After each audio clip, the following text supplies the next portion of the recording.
तो आप सबका दिल से स्वागत है रेट्रो शावेज के यादों के रूहानी किस्से में। शुरू करते हैं आज का किस्सा।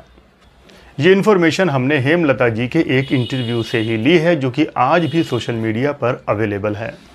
बात करेंगे साल 1978 में रिलीज हुई फिल्म अखियों के झरोकों के एक गाने की।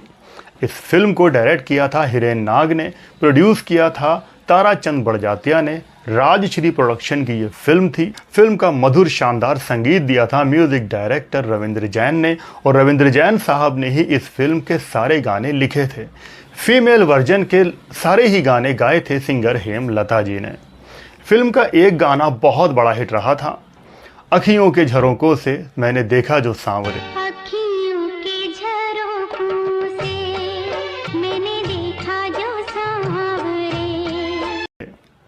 ये गाना कई पार्ट में है और इसके सैड वर्जन भी हैं।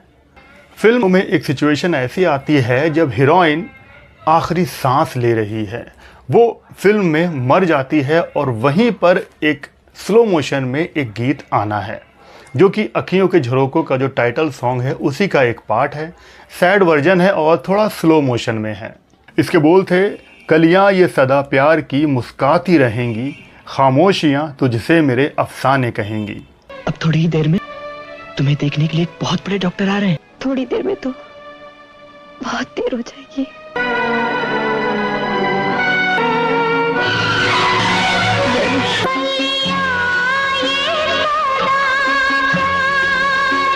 तो इसी स्लो मोशन वाले सैड वर्जन को हेमलता को स्टूडियो में रिकॉर्ड करना था। सब तैयारी हो चुकी थी, स्टूडियो में हेमलता आ चुकी थी, रविंद्र जैन भी वहाँ पर मौजूद थे और राजकुमार बड़जात्या भी वहाँ पर थे। अब हेमलता ने इस गाने की प्रैक्टिस की और गाना शुरू किया, लेकिन गाने में वो बात नहीं आ पाई। कई बार ट्राई किया लेकिन गाने में वो फील और आवाज़ में दर्द नहीं आ पा रहा था। उसके बाद राजकुमार बड़जात्या गए हेमलता के पास और उनसे कहा कि गाने में वो बात नहीं आ रही है जैसा कि हम चाहते हैं।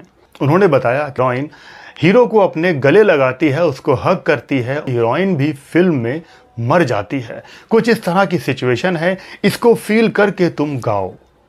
उसके बाद हेमलता जी ने दोबारा से ट्राई किया लेकिन तब भी वो बात नहीं आ पाई जैसा कि म्यूजिक डायरेक्टर, फिल्म के प्रोड्यूसर और डायरेक्टर चाहते थे। एक के बाद एक कई रीटेक हो गए। उसके बाद म्यूजिक डायरेक्टर रविंद्र जैन के असिस्टेंट हेमलता के पास आए और उनको पर्चे पर कुछ और लाइनें लिख कर दी। जो लाइनें वो गा रही थीं उसके आगे की कुछ और लाइनें दी और कहा कि हेमलता जी इन लाइनों को अब तुम गाओ। ये वही लाइनें थीं, कलियां ये सदा प्यार की मुस्काती रहेंगी, खामोशियां मेरी तुझसे अफसाने कहेंगी। उसके बाद हेमलता जी ने इसकी और रिहर्सल की और हेमलता जी इस गाने में एकदम डूब गई। उन्होंने इस सिचुएशन को अपने अंदर फील किया कि हीरोइन मरने वाली है, उसका प्रेमी उसके सामने है, और तब उन्होंने इन लाइनों को अपनी मधुर आवाज़ में गाया। वो गाती रहीं लेकिन अंदर ही अंदर उनका दिल बहुत ज़्यादा भर आया था।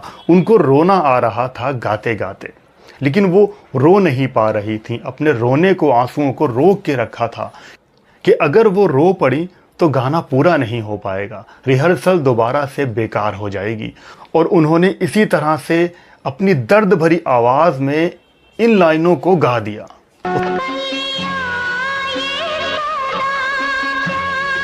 उसके बाद वो खामोश हो गई। अंदर स्टूडियो से आवाज़ आई कि हेमलता बाहर आ जाओ, टेक ओके हो गया, हम टेक कर रहे थे।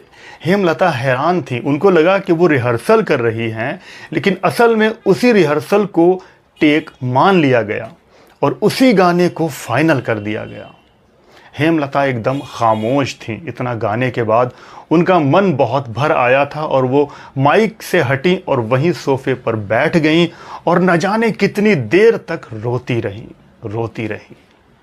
ऐसे थे पुराने कलाकार, चीज़ों को फील किया करते थे, तभी आज तक ये मधुर आवाज़ें ज़िंदा हैं। ये मधुर गीत लोग आज भी इंजॉय करते हैं। उसके बाद इस गीत को फिल्म में रखा गया और ये गीत सबकी पहली पसंद बन गया, बल्कि फिल्म अखियों के झरोकों के सबसे बड़े हिट गीतों में यही गीत रहा। अखियों के झरोकों से मैंने देखा जो